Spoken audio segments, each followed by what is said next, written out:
siang Bapak Guru hebat semua yang ada di sini. Sebelumnya izinkan saya berpantun. Pagi-pagi minum air hangat, makannya roti coklat. Assalamualaikum wahai sahabat. Walaupun hari sudah siang, tetap semangat. Waalaikumsalam warahmatullahi wabarakatuh. Ya, terima kasih. Salam semangat untuk ibu guru hebat semuanya dan bapak guru hebat. Semangat, semangat, semangat. Iya, terima kasih. Alhamdulillahirabbil alamin wassalatu wassalamu ala asrofil anbiya'i wal mursalin wa ala alihi washabihi ajmain. Amma ba'du. Pertama-tama dan yang paling utama, marilah kita panjatkan puji syukur kepada Allah Subhanahu wa taala, di mana di hari yang berbahagia ini kita masih diberikan kesehatan dan keselamatan sehingga kita dapat berkumpul di sekolah SD 050581 Sungai Pasar 8 yang sama-sama kita cintai ini. Salawat bertangkaikan salam tak lupa pula kita hadiahkan kepada baginda Rasulullah, di mana beliau yang telah membawa kita dari zaman kebodohan hingga di era globalisasi yang kita hadapi saat ini.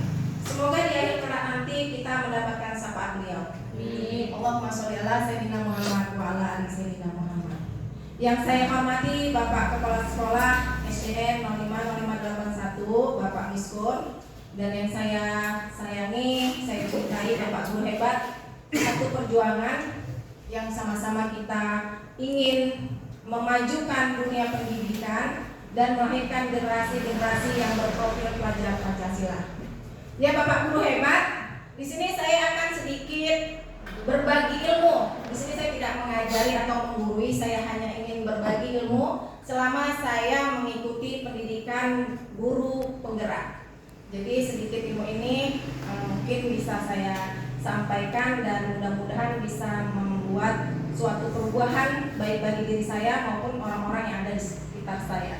Saya di sini akan sedikit memaparkan tentang materi budaya positif dengan proses eksplorasi segitiga restitusi. Namun sebelum kita masuk ke topik yang akan kita ulas, alangkah baiknya acara ini kita mulai dengan doa yang insya Allah jika kita awali dengan doa akan lebih membawa keberkahannya. Kepada Pak Wanda, saya harapkan untuk bisa memimpin doa.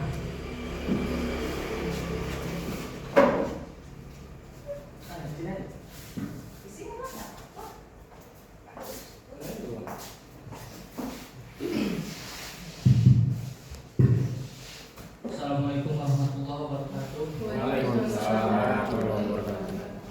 Mari Bapak Ibu sekalian, sebelum kita memulai kegiatan hari ini, maka baiknya kita berdoa menurut agama dan kepercayaan kita masing-masing. Na'udzubillahi minasyaitonir rajim. Bismillahirrahmanirrahim. Alhamdulillahirabbil alamin. Wassalatu wassalamu ala asrofil anbiya'i wal mursalin wa ala alihi washabihi ajmain. Hamdan syakirin, hamdan na'imin, hamdan yu'addi ni'amahu wa yukafi'u mazidah. Ya Rabbana lakal hamdu kama yanbaghi li jalali wajhikal karim wa 'azimi sultanik. Allahumma ighfir lana dhunubana wa liwalidayna warhamhuma kama rabbayana shaghira. Wa lijaddadina wa lijami'il mu'minina wal mu'minat wal muslimina wal muslimat al ahya'i wal amwat innaka sami'un qaribun mujibud da'wat wa yaqdiyul hajat. Allahumma la sahla illa ma ja'altahu sahla wa anta taj'alul hazna ila syi'ta sahla sahilana umurana umrat dunya wal akhirah. Allahumma inna as'aluka salamatan fi dinina wad dunya wal akhirah wa 'afiyatan fi jasadina wa ziyadatan fi 'ilmina wa barakatan fi rizqina wa taubatan qabla al-maut wa rahmatan 'inda al-maut wa maghfiratan ba'da al-maut. Allahumma hamid 'alaina fi sakaratil maut wan najata minan nar wal afwa 'inda al-hisab. Allahumma tahkim 'alaina bi husnil khatimah wa la tahkim 'alaina bi su'il khatimah. Allahumma arina al-haqqa haqqan warzuqna ittiba'ah wa arina al-batila batila warzuqna ijtinabah. Rabbana hab lana min azwajina wa dhurriyyatina qurrata a'yun waj'alna lil muttaqina imama. hasanah wa qina adzabannar. Subhana rabbika rabbil izzati amma yasifun wa salamun 'alal mursalin walhamdulillahi rabbil alamin. Assalamualaikum warahmatullahi wabarakatuh. Waalaikumsalam warahmatullahi wabarakatuh. Ya, terima kasih kepada Pak Ustaz yang sudah memimpin doa. Semoga apa yang kita harapkan dan kita doakan dijabah oleh Allah Subhanahu wa taala dan acara ini dapat membawa kebaikan ke depannya. Kemudian saya harapkan kepada Bapak Kepala Sekolah untuk bisa memberikan 1-2 patah kata nasihat dan bimbingan untuk kami semua dan terutama untuk saya. Semoga bisa memberi arahan yang lebih baik ke depannya. Pak Bapak, silakan.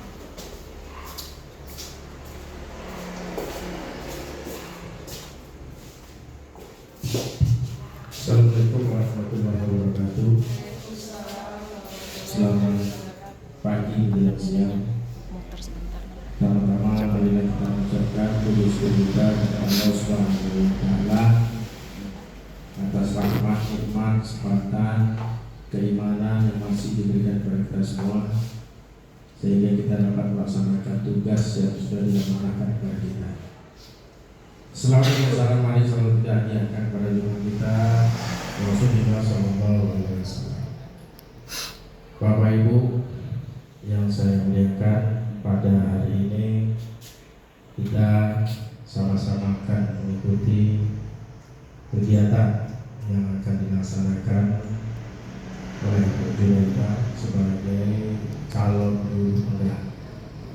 Ya, mudah-mudahan kegiatan ini berdampak positif pada kita semua, tentunya membawa ke depan istilah masa 1 ini lebih baik lagi, karena di sini sudah ada 1 guru penggerak. Ya, alhamdulillah, insyaallah ke depannya lagi kita harapkan nantinya ada barangkali dari guru-guru kita yang mungkin kalau masih ada pendaftaran guru penggerak, ya coba diikuti. Memang prosesnya lama, saya tahu prosesnya lama, juga membutuhkan tenaga, biaya, semua. Jadi kalau memang kita mau berhasil, ya memang kita harus berani berjuang. Setiap perjuangan pasti ada pengorbanan. Salah satunya waktu. Pasti kalau waktu. Materi juga pasti. Tetapi yang terpenting di sini adalah bagaimana kita bisa mengikuti perkembangan yang selalu, ya, dari Kemendikbud ataupun dari dinas pendidikan kita.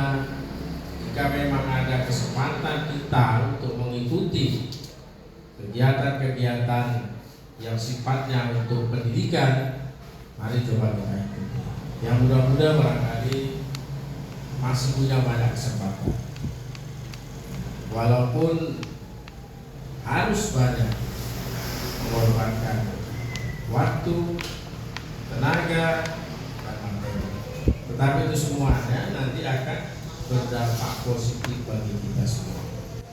Dan juga pada Ibu Juneta, saya berpesan, kalaulah ada hal-hal yang baru, hal-hal yang memang sifatnya itu bisa dikembangkan pada teman-teman kita, cobalah dikembangkan, ya, karena Ibu sebagai guru penggerak tentunya sudah mengikuti, ya, pelatihan-pelatihan ataupun lokakarya yang sifatnya menambah wawasan.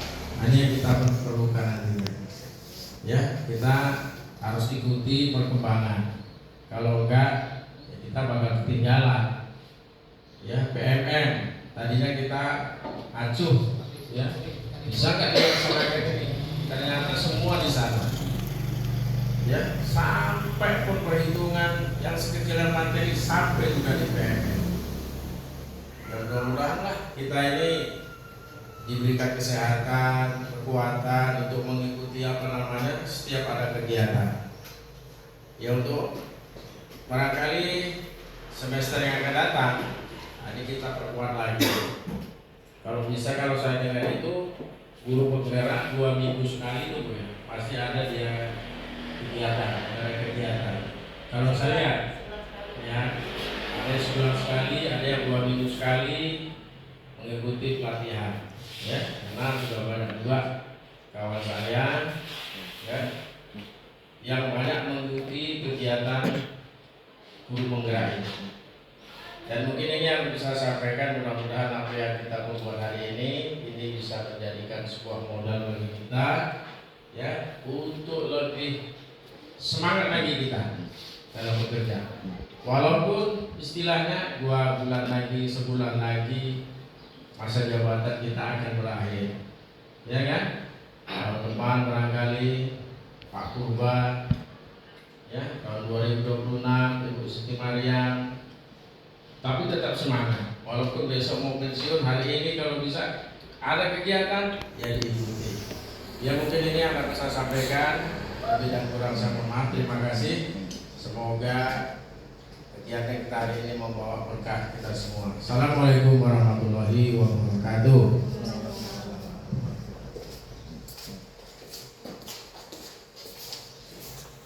Oke, terima kasih kepada Bapak Kepala Sekolah yang sudah memberikan kata-kata bimbingannya. Semoga dapat bermanfaat untuk kita semua, terutama untuk saya. Baiklah Bapak Ibu guru hebat, di sini saya akan mencoba memaparkan tentang budaya positif. Nah, untuk menghadirkan sebuah budaya positif, tentu saja kita akan mengalami sandungan-sandungan atau permasalahan-permasalahan yang kerap kita hadapi dalam dunia pendidikan. Di sini saya memberi satu contoh kasus mengenai anak didik kita, salah satunya yaitu kasus Andre. Andre salah satu siswa yang kerap ribut dengan teman-temannya, suka membuat keributan yang berulang dengan teman yang berbeda. Dan Andre juga salah satu siswa yang tidak berpenampilan rapi dengan gaya rambut yang panjang dan terkesan tidak disisir. Saya kerap menegur agar tidak membuat kegaduhan dengan teman di kelas, apalagi pas jam pelajaran berlangsung. Saya juga mengingatkan Andre untuk memotong rambutnya. Keesokan harinya, Andre memang memotong rambutnya, tapi hanya bagian ujungnya saja, dan penampilannya pun tetap tidak rapi. Nah, dari kasus ini tentu saja Bapak Ibu guru mempunyai tekniknya masing-masing dalam menyelesaikan permasalahan yang dihadapi oleh anak-anak didik kita. Sebelum kita lanjut ke materi, kita speaking dulu sebentar ya Bapak Ibu guru, biar suasananya nggak terlalu tegang. Jadi di sini saya ada gerakan yang membuat konsentrasi Ibu sedikit bisa terfokus. Saya punya gerakan, Bapak Ibu guru boleh berdiri sebentar. Jadi di sini saya mengatakan menari Mirna di atas menara. Jadi kalau di atas menara menari Mirna. Mirna menari di atas menara. Paham ya Bapak Ibu guru? Nanti saya ngomong nggak saya peragakan lagi tangan saya. Kira-kira Bapak Ibu guru bisa fokus nggak? Sekali lagi ya Pak ya. Menari Mirna di atas menara. Di atas menara Mirna menari. Mirna menari atas menara. Bisa ya? Bisa ya? Oke. Menari Mirna di atas menara. Di atas menara menari Mirna. Mirna di atas menara menari. Menari si Mirna di atas menara. Iya, terima kasih.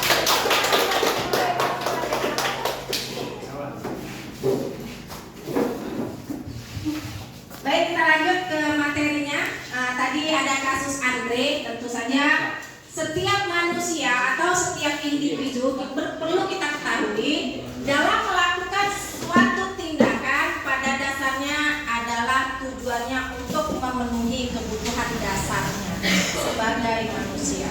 Jadi sebelum kita menyelesaikan permasalahan Andre, lebih baik kita sebagai guru harus memahami apa sebenarnya kebutuhan murid yang sedang ia harapkan kebutuhan murid atau kebutuhan manusia itu terbagi atas 5. Kebutuhan itu tidak hanya berlaku untuk anak murid kita saja, Bapak Ibu guru, tapi kita sebagai guru juga mempunyai kebutuhan itu. Di antaranya yaitu kebutuhan untuk bertahan hidup atau kata lain survival. Kemudian kebutuhan kasih sayang dan rasa diterima, dengan kata lain love and belonging. Kemudian ada kebutuhan kebebasan atau freedom, kekuasaan dan kesenangan. Kekuasaan tadi power dan kesenangan adalah fun. Nah, apa itu kebutuhan hidup bertahan? Next. Kebutuhan bertahan hidup atau survival adalah kebutuhan yang bersifat fisiologis untuk bertahan hidup. Misalnya manusia itu butuh makan, butuh istirahat, tempat berlindung, keamanan dan kesehatan. Kemudian kebutuhan sayang dan ingin diterima adalah kebutuhan psikologis seperti rasa diterima, dipedulikan, berbagi, bekerja sama, menjadi bagian suatu kelompok, dikasihi, mengasihi, sayang, menyayangi, kebutuhan akan hubungan dan koneksi sosial, kebutuhan untuk terhubung dengan orang lain, teman, keluarga, rekan kerja, kelompok, bahkan dengan hewan peliharaan kita sekalipun. Dengan apa kita mewujudkannya? Dengan hubungan yang hangat, yaitu hubungan kasih sayang. Karena kita di sekolah juga kan butuh teman, jadi kayak mana supaya kita aman gitu kan. Jadi disitulah kita merasa diterima. Kebutuhan kebebasan atau freedom. Kebutuhan untuk bebas adalah kebutuhan untuk mandiri, otonom, untuk memiliki pilihan, mengembangkan daya lenturnya dan mampu mengendalikan arahnya sendiri. Kebutuhan ini terkait kebebasan untuk memilih atau membuat pilihan. Kebutuhan bergerak, mencoba-coba, mengeksplorasi hal baru dan menarik. Kebutuhan ini dapat dilakukan menyediakan variasi waktu senggang, memberikan ruang untuk menjadi diri sendiri yang merdeka. Nah, itu tadi salah satu penjabaran tentang kebutuhan kita sebagai manusia yang ingin punya kebebasan. Kemudian kekuasaan. Kebutuhan ini berhubungan dengan kekuasaan seseorang untuk mencapai sesuatu, menjadi kompeten, menjadi terampil, memimpin, berprestasi, diakui dan didengar. Kebutuhan ini meliputi harga diri, keinginan untuk dianggap dan meninggalkan pengaruh. Kebutuhan ini dapat dipenuhi melalui kegiatan-kegiatan seperti proyek, hobi, tugas sekolah yang menantang, kontekstual, relevan, dan belajar menjadi orang yang kuat, membuat pilihan positif dalam bekerja. Kemudian kesenangan atau fun. Kesenangan adalah kebutuhan untuk kita bisa mencari kebahagiaan dengan melalui tindakan humor, bersenang-senang, bermain, bergembira bersama orang-orang yang ada di dekat kita. Nah, Glaser sendiri ilmuwan telah mengaitkan kebutuhan kebahagiaan dengan pendidikan. Nah, kalau kita sudah memahami dari kebutuhan dasar manusia ini, maka kita akan mudah untuk menemukan permasalahan anak yang sedang kita hadapi. Sehingga saat kita sudah memahami kebutuhan anak-anak didik kita, maka kita akan dapat mudah membentuk generasi sesuai profil Pancasila, pelajar Pancasila. Seperti apa yang dipahami dari pengetahuan Bapak pendidikan kita, yaitu Bapak Ki Hajar Dewantara.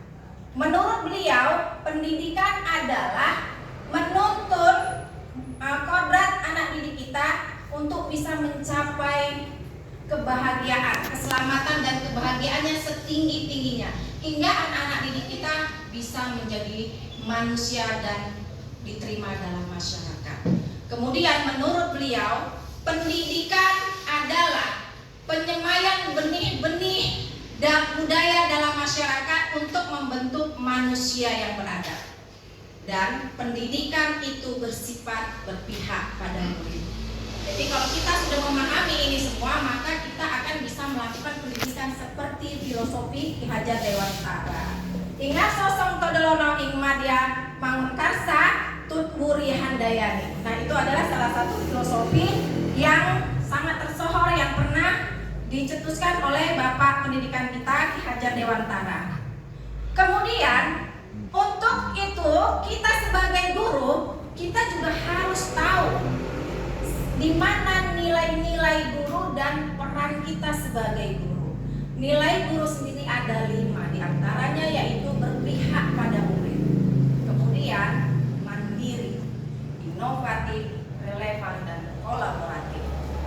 Kemudian peran kita yaitu sebagai pemimpin pembelajaran. Saat kita sudah mengetahui nilai-nilai kita sebagai guru dan kita menguasai apa yang diinginkan daripada kebutuhan murid tersebut, maka tentu kita sebagai guru mempunyai mimpi atau harapan, visi kita untuk melahirkan generasi yang cerdas, berkualitas, dan berprofil pelajar Pancasila. Untuk itu semua kita dapat melakukannya dengan melalui proses inquiry apresiatif berbasis Bagja. Jadi semua itu butuh kompetensi kita sebagai guru. Bagaimana teknik kita untuk menerapkan agar anak-anak didik kita bisa tumbuh dan berkembang seperti harapan. Kemudian next.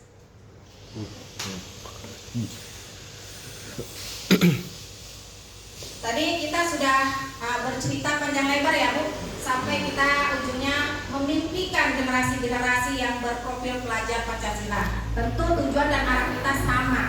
Nah, dari permasalahan kita kembali ke permasalahan Andre tadi, tentu saja untuk menuju generasi yang kita harapkan ada permasalahan-permasalahannya, yaitu salah satunya tadi kasus Andre. Jadi kita sebagai guru mempunyai 5 posisi kontrol. Sebagai guru kita mempunyai 5 posisi kontrol. Nah, selama ini kita pakai posisi yang mana? 5 posisi kontrol itu ada diantaranya posisi sebagai penghukum, yang sifatnya kita kenapa anak salah kita suruh dia berlari ke lapangan. Nah, itu posisi menghukum ya Pak Guru ya. Kemudian posisi kontrol sebagai pemberi rasa bersalah. Saat murid melakukan kesalahan, kita melimpahkan bahwasanya kesalahan itu berdampak melebar. Yang ia rasakan atau yang ia lakukan itu akan berimbas kepada orang-orang yang ada di sekelilingnya, sehingga anak merasa kecil hati. Gara-gara aku. Contoh, Andre, gara-gara kamu ribut di kelas, akhirnya sekolah kita ini jadi buruk di luar sana.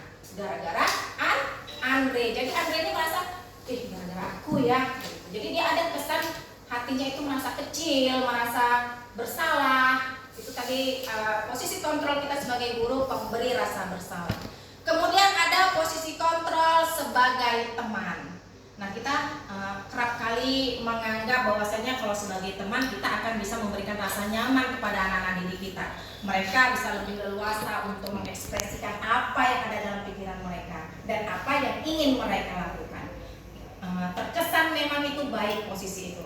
Tapi ada waktu-waktu tertentu saat kita butuh anak itu untuk bisa lebih konsekuen dalam pembelajaran, karena dia merasa kita temannya, anak-anak itu kadang hilang kontrol, hilang rasa wibawa kita, atau menghilangkan kewibawaan kita di mata dia karena kita terbiasa menghadapi kita itu sebagai teman. Jadi di sini pun ada yang tidak terpenuhi dalam kita menerapkan pendidikan terhadap anak. Kemudian ada posisi kontrol sebagai pemantau. Di sini kita guru selalu memantau semua kegiatan dari hal yang terkecil sampai hal yang terbesar kepada anak-anak didik kita. Namun di sini juga tidak efektif Bapak Ibu guru ternyata. Karena apa? Karena saat kita hanya mengontrol tanpa memberi solusi, maka kegiatan pembelajaran tidak akan mendapatkan titik temu setiap permasalahan yang dihadapi oleh anak-anak didik kita. Yang terakhir adalah posisi control manager. Nah, posisi control manager ini adalah di mana posisi guru itu melihat, melakukan pemantauan dari awal kejadian hingga memantau mengikuti perjalanan daripada permasalahan anak didik kita. Kemudian kita sebagai guru mengarahkan anak-anak tersebut untuk berpikir kritis, membangun hal-hal positif yang ada dalam diri anak untuk bisa diterapkan di dalam hidupnya, sehingga anak tersebut dapat menemukan solusi dari apa yang ia hadapi. Jadi tadi posisi kontrol kita sebagai guru ada 5: sebagai penghukum, sebagai pemberi rasa bersalah, sebagai teman, sebagai pemantau, dan posisi kontrol sebagai manajer. Nah, dari kasus Andre tadi, Bapak Ibu guru, tentu kita punya teknik sendiri dalam menyelesaikan permasalahan si Andre. Jadi saya ingin tahu, selama ini kita mengajar, kita sedang menerapkan posisi kontrol apa? Jadi sebelum kita lanjut ke masalah Andre, ke penyelesaian segitiga restitusi, saya berharap kepada Ibu Guru dan Bapak Guru untuk bisa menyampaikan atau memberi ulasannya sekitar tentang posisi kontrol yang selama ini pernah Bapak Ibu Guru terapkan.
Tempel di sini aja Bapak Ibu Guru.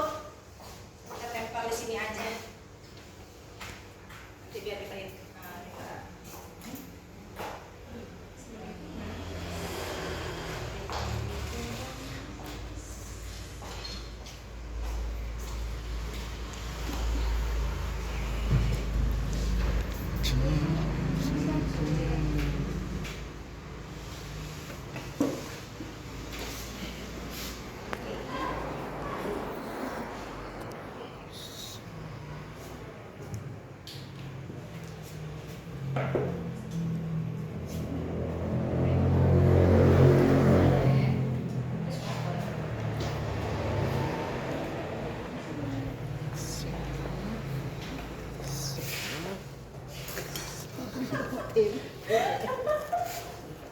Mana tempel ini? Kita jangan nempel ya Pak. Siapa yang siap? Niki. Nah, lagi. Oh, Niki. Ini bisa dikasih. Udah, itu udah.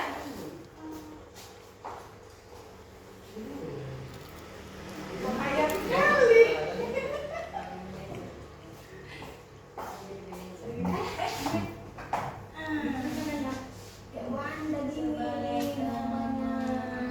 Udah apa-apa ini.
Ya, terima kasih kepada Bapak Ibu guru yang sudah memberikan masukannya.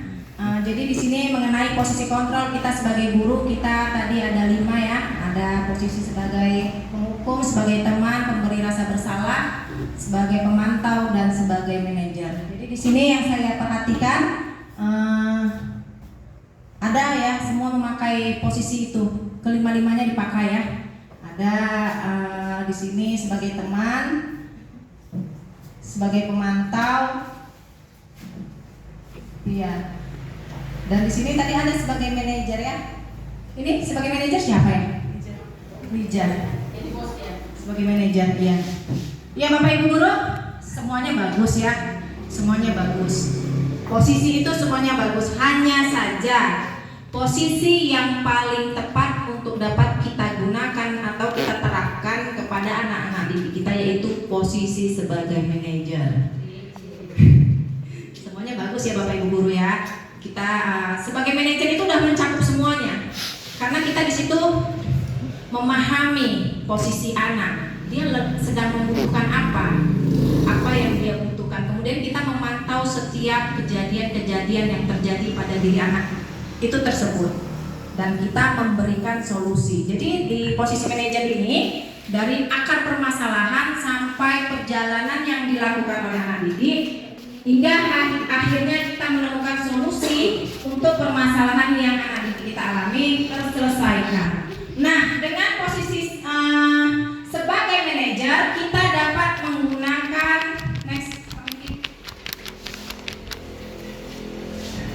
segitiga restitusi.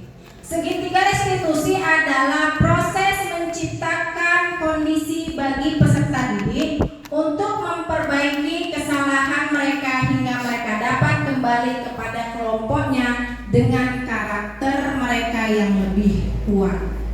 Nah, dari segitiga restitusi ini yang lebih tepat kita gunakan adalah posisi control manager.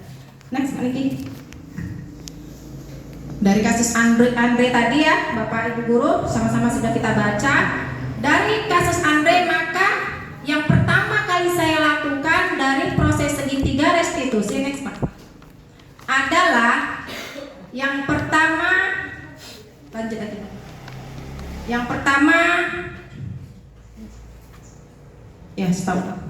Menstabilkan identitas. Saya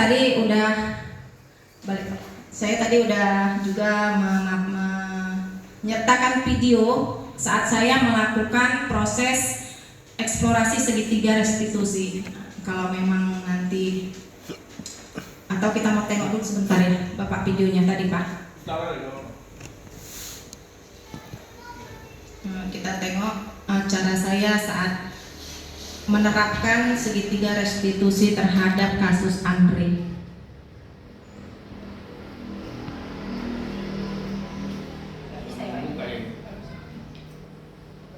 Ya deh, nanti kita buka dari HP kita nih, saya kirim linknya ya Bapak Ibu guru karena mungkin ada gangguan. Oke, pertama kita menstabilkan identitas anak tersebut. Seperti apa menstabilkan identitas anak? Kita berusaha mencari tahu kenapa dia dipanggil. Kan dia kita panggil ya Bapak Ibu guru. Andre kita panggil secara empat mata untuk bicara dari hati ke hati. Permasalahan apa yang sedang ia hadapi? Saat kita bertanya, Andre tahu nggak kenapa Andre ibu panggil?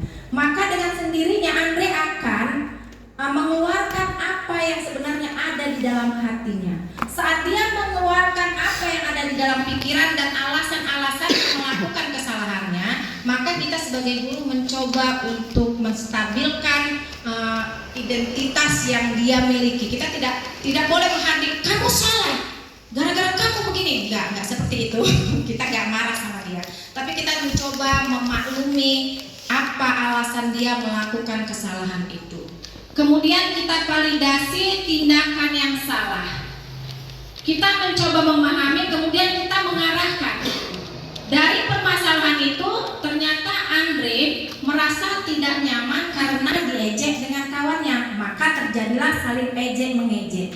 Nah, kita memberikan validasi tindakan.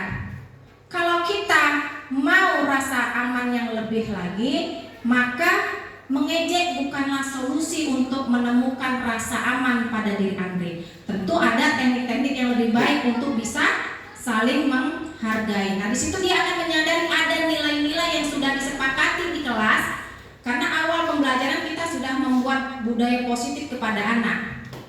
Nah, itu kita coba paparkan kembali pada anak tersebut. Maka dia akan menyadari, iya Bu, saya melanggar kesepakatan yang sudah kita buat di kelas. Di antaranya itu saling menghormati, saling menghargai, dan saling sayang menyayangi satu dengan yang lainnya.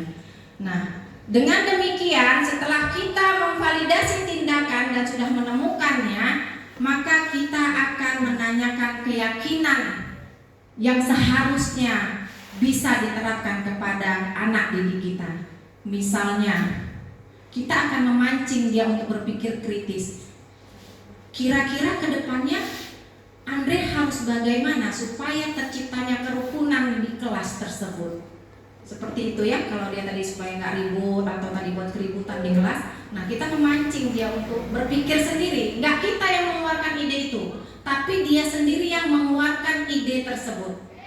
Bagaimana Andre ke depannya? Oh iya Bu, nanti Andre akan lebih baik lagi ke depannya. Andre akan menghargai teman yang lain supaya Andre nanti pun dihargai oleh teman-teman yang lain. Andre nggak akan mengejek karena Andre nggak suka diejek. Jadi orang lain pun tidak akan mengejek Andre. Nah, nilai-nilai positif itu akan tertanam dalam diri anak tersebut.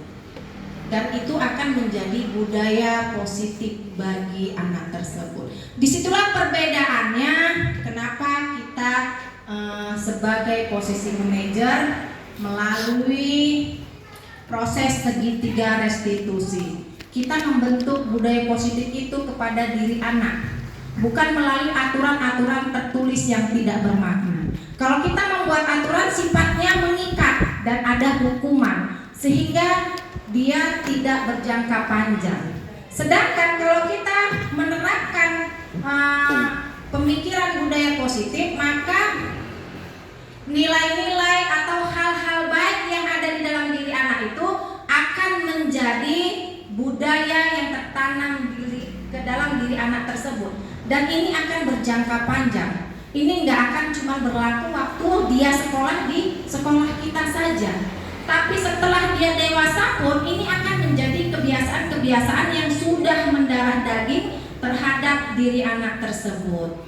Jadi begitu kira-kira penjelasan saya tentang budaya positif, dan saya menerapkan eksplorasi segitiga restitusi dari awal prosesnya hingga akhirnya bagaimana kita bisa mewujudkan anak-anak didik kita yang berakhlak mulia, berkarakter profil pelajar Pancasila sesuai dengan pemahaman yang telah disampaikan kepada Bapak Pendidikan kita, yaitu Bapak Ki Hajar Dewantara. Semoga apa yang saya sampaikan dapat bermanfaat untuk kita semua. Bu Siti Mariam pergi mengaji, pulang-pulang bawa bingkisan. Sekian untuk hari ini. Semoga bermanfaat. bermanfaat dan berkesan buat Bapak Ibu guru semua.